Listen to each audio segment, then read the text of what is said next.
নমস্কাৰ অসমবাসী ৰাজ্যলৈ নৱবৰ্ষ শুভেচ্ছা লগতে ভোগালী বিহুৰ শুভেচ্ছা জনালোঁ। আজি অকস্মাত বিশেষ এটা কাৰণত আমি সদৌ ৰাভা কৃষ্টি সন্মিলনে প্ৰেছমিট এটা সভা বহিলে আৰু এই প্ৰেছমিটত বিশেষকৈ যোৱা 11 তাৰিখত 11 জানুৱাৰী আবেলিকে এটা বিশেষকৈ ৰাভা গীত মানে সাঁথাৰ গীত কিছু বিকৃত আমি এলবামত পাইছোঁ আৰু সেইটোৰ ওপৰত আমি আজি সংবাদমেল পাতিলোঁ আৰু আমি এনেকুৱা এটা আহ্বান দিব বিচাৰিছোঁ যে এনে বিকৃত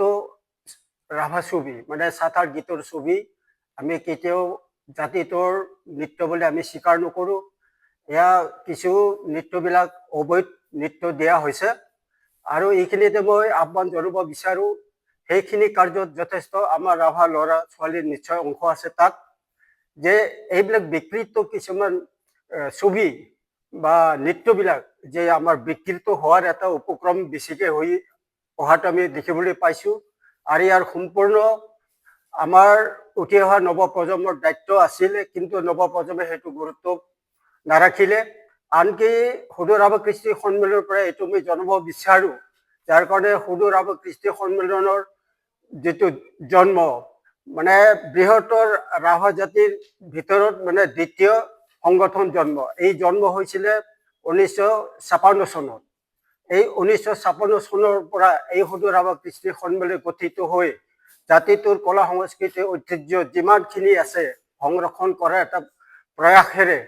আজিৰ মঞ্চত যেনেকৈ আমি জাতিটোৰ এটা গৌৰৱময় এটা আমি